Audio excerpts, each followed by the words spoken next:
Before we start, I just want to say something. Thank you for coming again. Because 2 Sundays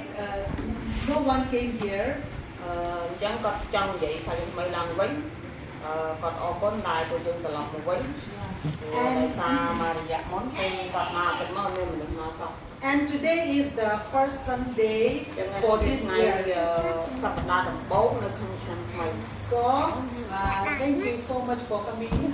Con đại dân ta làm một với. And from starting today, chắc là ngày phải mấy.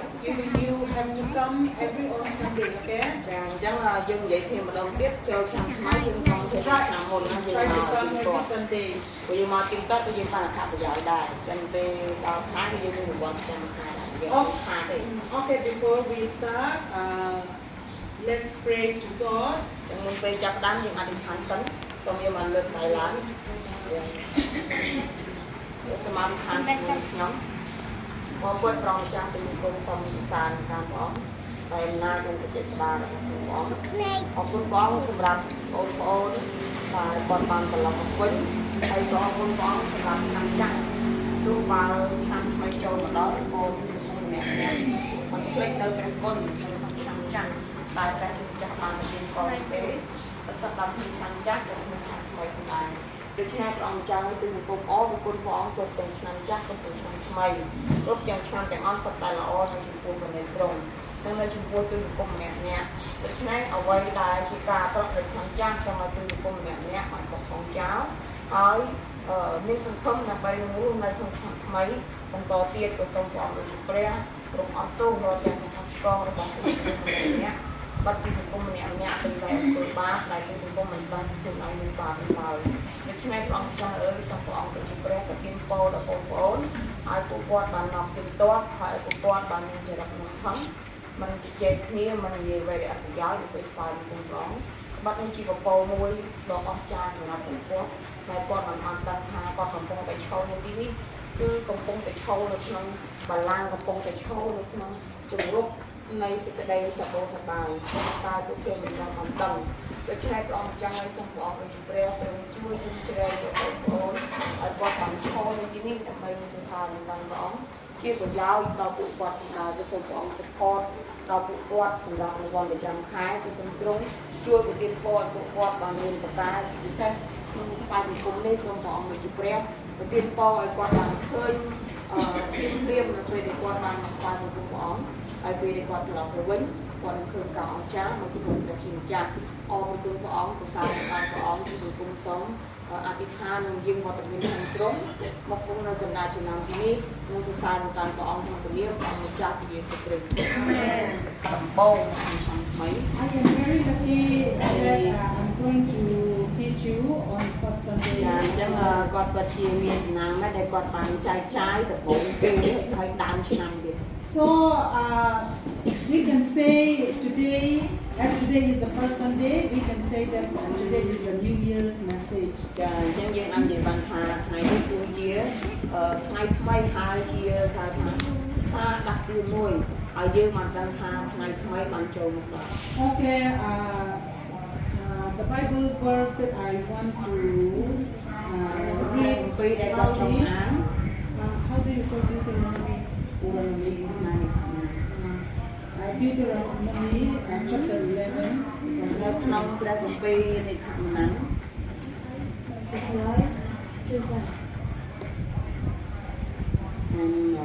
Deuteronomy chapter after Genesis, right? No. Ini con trai nó không có đi cho đây là tháng thì nó còn muốn thọ đập tì chia sóc đại từ Giê-hô-va chiaព្រះnày ấy trung hai đại xáព្រះនេតព្រះយេហូវ៉ាជាព្រះអ្នកឯងចេះតែតូនមើលស្រុកនោះជានិច្ចតាំងពីដើមឆ្នាំរហូតដល់ចុងឆ្នាំ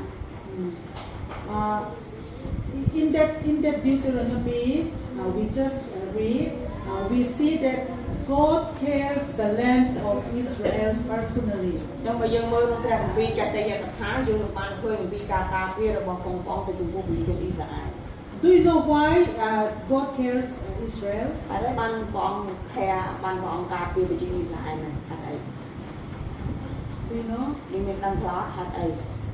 because it is the land of the God ដោយសារអីដោយសារតែប្រទេសអ៊ីស្រាអែលគឺជាទឹកដីដែលព្រះជាម្ចាស់ត្រូវយើងមក His constant attention is on it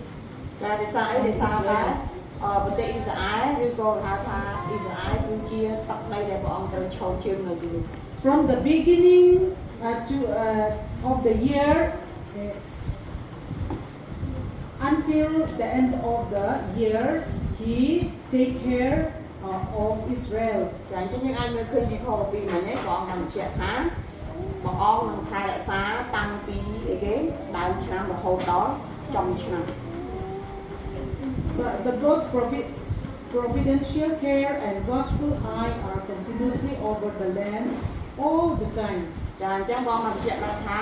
ព្រះអង្គនឹងការពារព្រះអង្គនៅក្នុងស្រុកនោះគ្រប់ពេលវេលា just like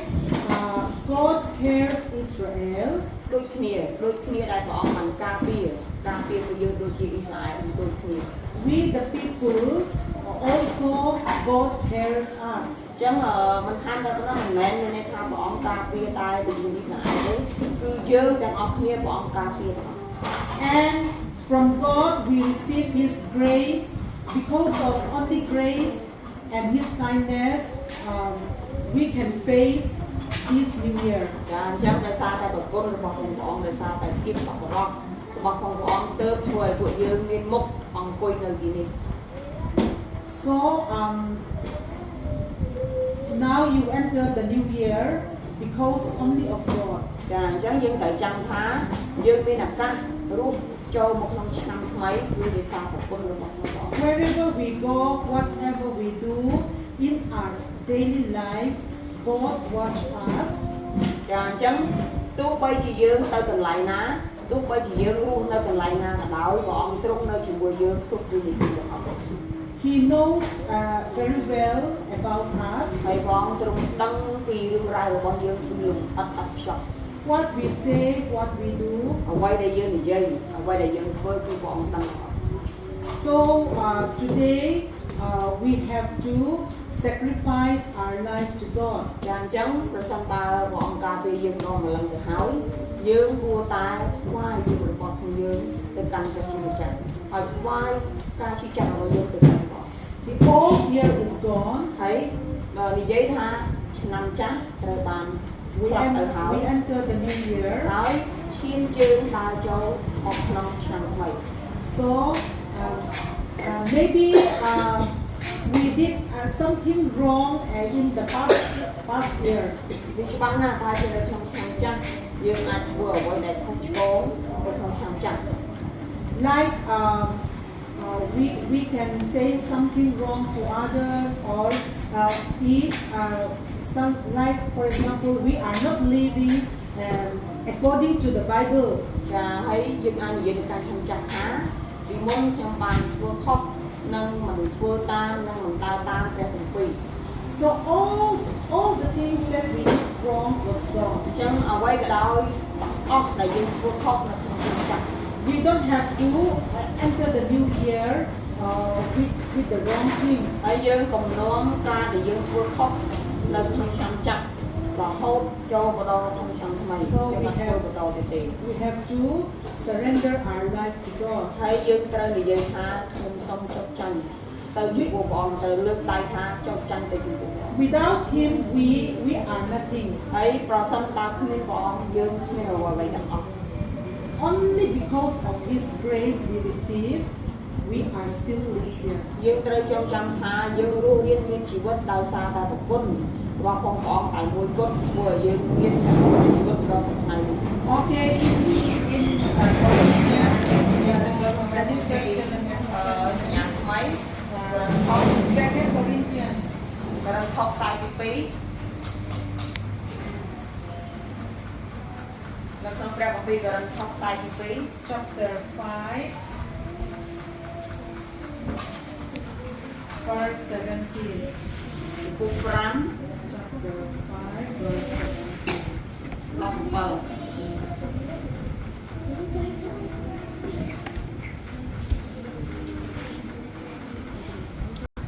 នៅក្នុងព្រះគម្ពីរក្រឹមខុស42ចំពុក5ខ17 បានជាបើអ្នកណានៅក្នុងព្រះគ្រីស្ទនោះឈ្មោះថាបានកើតជាថ្មីហើយអស់ទាំងសេចក្តីចាស់បានកន្លងបាត់ទៅមើលគ្រប់ទាំងអស់បានត្រឡប់ជាថ្មីវិញ In this that when someone becomes a Christian and is in Christ ចឹងនៅក្នុងប្រធមបានបញ្ជាក់ថាគឺបរិស័ទដែលនៅក្នុងព្រះអង្គ they are completely transformed by God into a new person ចាអញ្ចឹងយើងត្រូវទទួលការចាក់ប្រឹងតាំងនិងទទួលការកើតជាថ្មី like I just say the old is gone the new is ចាអញ្ចឹងដូចជាគាត់បាននិយាយពីដើមមកអញ្ចឹងគាត់ប្រាប់ថាជីវិតចាស់ដែលយើងមានកុំនាំជីវិតចាស់ចូលមកក្នុងជីវិតថ្មីជីវិតចាស់ដែលយើងធ្លាប់ធ្វើខុសកុំនាំការខុសចូលក្នុងជីវិតថ្មីនិងឆ្នាំថ្មីម្ដងទៀត when the new is coming the spiritual life begins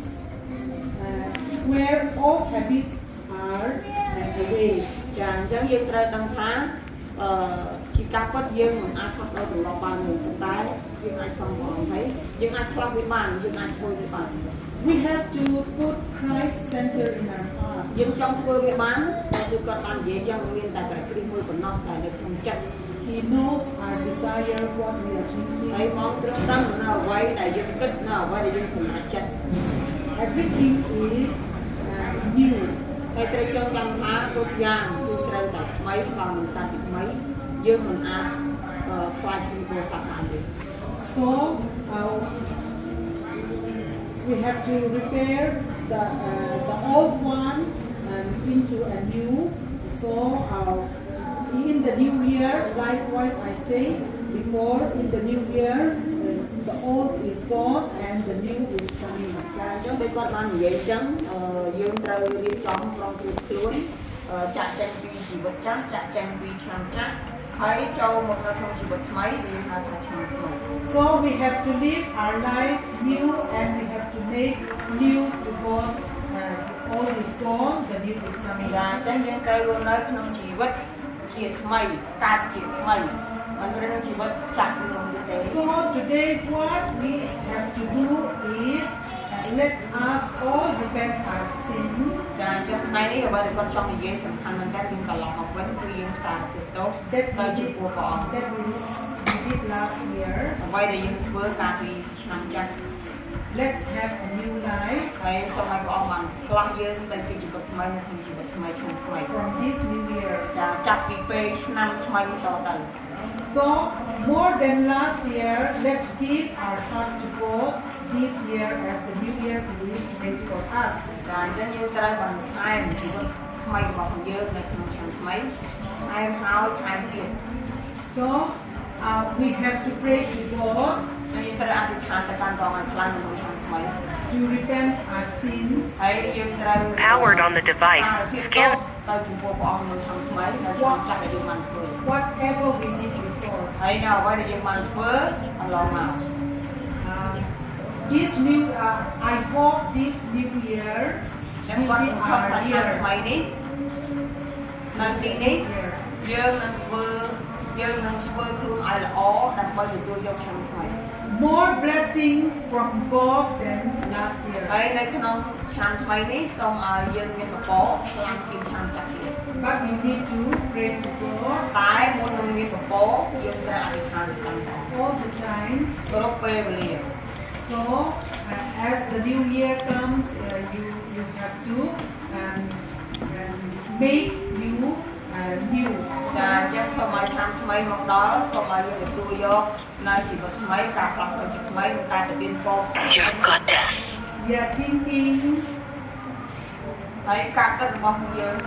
like your body ហើយរាងកាយរបស់យើង your heart ចិត្តរបស់យើង everything will be new អ្វីក៏ដោយក្នុងចិត្តយើងរាងកាយរបស់យើងត្រូវការប្រសាទថ្មី in this new year នៅក្នុងឆ្នាំថ្មីនេះដែរ and like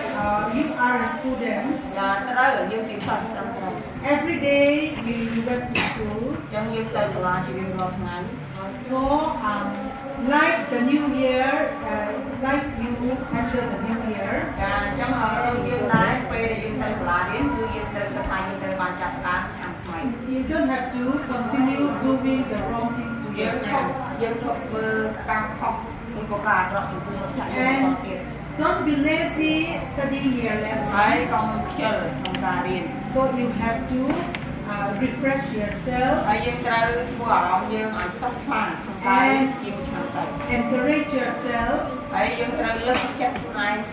This year, ចងចាំថាឆ្នាំថ្មីនេះ I will be ខ្ញុំនឹងខ្លាយជា good student សិស្សល្អ more than last សិស្ស year. ល្អខ្លាំងជាងឆ្នាំចាស់ទៅទៀត And I will obey the ហើយ teacher ខ្ញុំនឹងសាកល្បងទៅលោកគ្រូអ្នកគ្រូ more than last year. ខ្លាំងជាងឆ្នាំទៅទៀត And I will praise God ហើយខ្ញុំនឹងអធិដ្ឋានទៅកាន់ព្រះអង្គ more than last ឲ្យ year. ខ្លាំងជាងឆ្នាំទៅទៀត So you have to pray to God every time. តែដូច្នេះយើងត្រូវតែអធិដ្ឋានទៅកាន់ព្រះអង្គគ្រប់ពេលវេលា As ឱកាសប្រាប់ខ្លួនឯង as we are new and the new year, we enter the new year. ចឹងយើងត្រូវនិយាយមកកាន់ខ្លួនឯងថាខ្ញុំចាក់ចេញពីឆ្នាំថ្មីហើយចាក់ចេញពីឆ្នាំចាស់ទៅកាន់ឆ្នាំថ្មីហើយ So we have to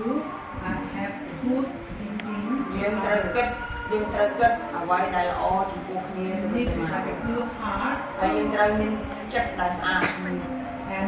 ដូងដែលស្អាត don't do bad things every day, every ហើយ time. យើងកុំព្យាយាមធ្វើការអាក្រក់ព្រោះអាចខាងពេកណា Every Sunday you came here listening the God's word. ចឹងសំណាងដែរបងប្អូនអាយុប៉ុណ្ណេះបងបានមកស្គាល់ព្រះអង្គបងបានស្ដាប់ការពិពណ៌ព្រះអង្គនៅកន្លែងនេះ The Bible did not teach us to do wrong things. ចឹងត្រូវចងចាំថាតែពីមិនបានបង្រៀនយើងឲ្យធ្វើខុសទេ The Bible tells us only to do good things. ចឹងនៅក្នុងព្រះគម្ពីរបាននិយាយថាព្រះអង្គថាតើយើងធ្វើល្អ So we have to be careful ចឹងយើងត្រូវតែប្រុងប្រយ័ត្ន in our daily lives. ចឹងយើងត្រូវតែប្រុងប្រយ័ត្នក្នុងការរស់នៅប្រចាំថ្ងៃរបស់ពួកយើង The most thing that we need to do is ចឹងត្រូវចងចាំថាអ្វីយើងត្រូវធ្វើបន្ថែមទៀត keep on praying. គឺនៅតែរក្សាភាពអធិដ្ឋានពីរៀងរាល់ថ្ងៃ If you did something wrong today, you have to pray to God ចឹងនៅក្នុងថ្ងៃនេះនៅក្នុងឆ្នាំថ្មីនេះ for អ្វីខុស this forgiveness. យើងត្រូវសុំឲ្យព្រះអង្គអត់ទោសហើយយើងកុំធ្វើវាទៀត But you don't have to do again. ហើយយើងកុំធ្វើវាទៀតណាគាត់ជាក់ម្ដងទៀតមិនមែនដដែលទេ You have to stop យើង doing ចងចាំថាផ្លាស់ប្រែជីវិតជាថ្មីអត់ធ្វើដូចពីមុនទេ the wrong មិន things. មែនលំទួបាបព្រះអង្គហើយសាប់ឲ្យធ្វើទៀត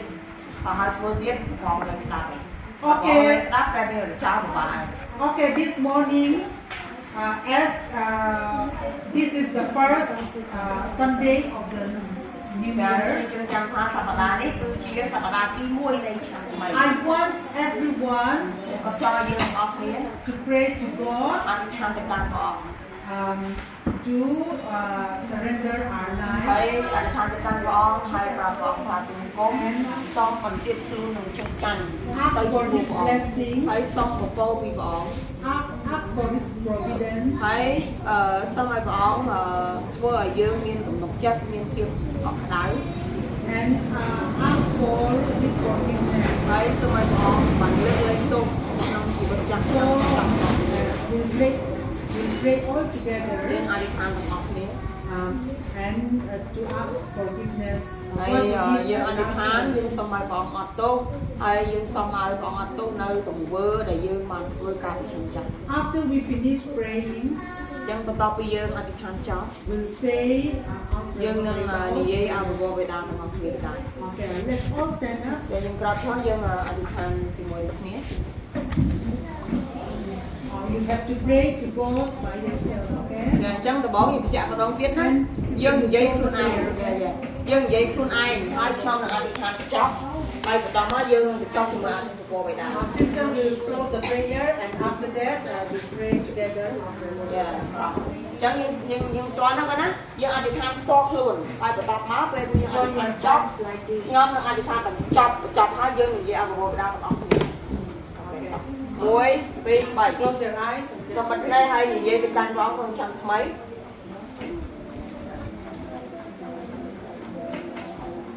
សូមយាមមិនលើសំឡេងឲ្យលឺទៅកាន់ព្រះអង្គ សារភាពថាឆ្នាំចាស់ទូបង្គំបានធ្វើអាក្រក់មិនល្អកន្លែងណាខ្លះដែលទូបង្គំមើលមិនឃើញគឺសូមប្រងអត់ទោសហើយសូមប្រងកុំឲ្យទូបង្គំធ្វើការនោះសាជាថ្មីនៅក្នុងឆ្នាំថ្មីហើយគឺសូមព្រះអង្គទានពរបន្ថែមឲ្យខ្លាំងជាងឆ្នាំចាស់ទៅទៀតហើយគឺសូមព្រះអង្គទានពរឲ្យទូបង្គំម្នាក់អធិដ្ឋានឲ្យខ្លាំងកាន់ឲ្យខ្លាំងជាងឆ្នាំចាស់ទៅទៀតហើយសូមឲ្យទូបង្គំម្នាក់បានស្ដាប់បង្គាប់ព្រះអង្គនិងធ្វើតាមព្រះបន្ទូលព្រះអង្គឲ្យខ្លាំងជាងឆ្នាំចាស់ទៅទៀត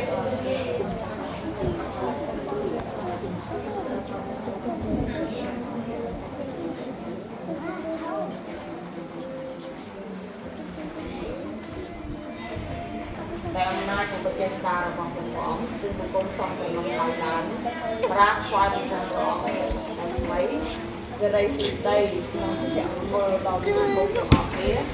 ព្រះអង្គចាស់អើយសូមឲ្យជីវិតចាស់របស់បង្គំម្នាក់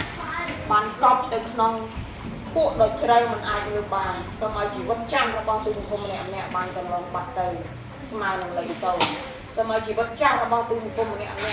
ជីវិតបរាជ័យជីវិតខ្ជិលច្រអូសជីវិតរៀនមិនបានល្អ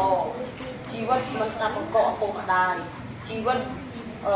និយាយដើមមិត្តភក្តិជីវិតនិយាយមួបង្កាច់មិត្តភក្តិជីវិតជេរគ្នាជីវិតប្រើពាក្យសម្ដីអសុរោះជីវិត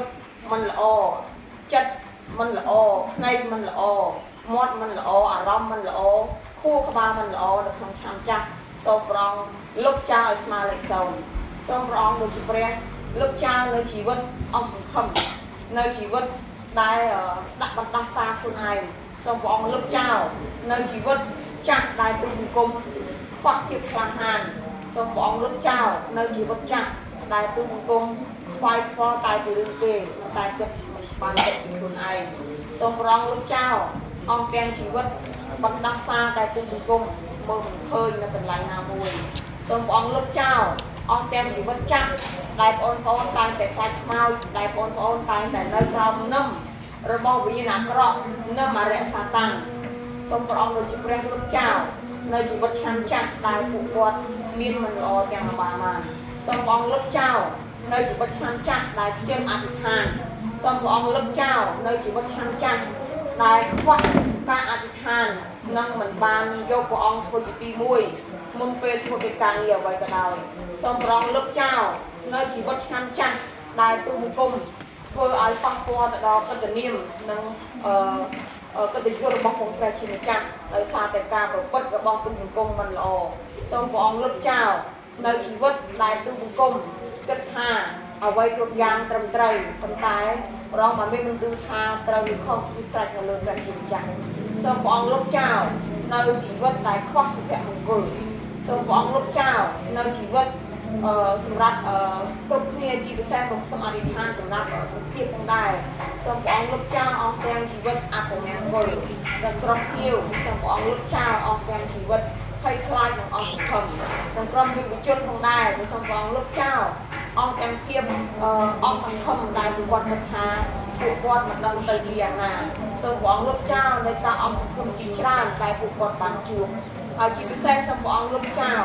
នៅសេចក្តីទាំងអបានដែលទូបង្គំម្នាក់មិនបានដឹងនៅអ្វីដែលខុសដែលកើតឡើងគឺសូមព្រះអង្គលុបចោលដោយអំណាចនៃទេស្តារបស់ព្រះអង្គសូមឲ្យឆ្នាំថ្មីចូលមកដល់ឲ្យទូបង្គំម្នាក់ពេញបរិបូរណ៍ដោយជាដើមឈើដែលដុះនៅក្បែរផ្លូវទឹកហូរគ្រឿងគ្រឿនមិនឡើយស្ងួតហើយក៏មិនស្គាល់ពីរដូវកាលថារដូវក្តៅឬក៏រដូវវេលាឡើយគឺហូរជារៀងរហូតដែលអំណាចនៃព្រះស្ដាររបស់ព្រះអង្គទូបង្គំសូមស្វាគមន៍ដែលខាងឆ្នាំថ្មីនេះថ្វាយដាច់ទៅកាន់ព្រះអង្គក្នុងព្រះនាមព្រះអង្គម្ចាស់ព្រះយេស៊ូវចាសសូម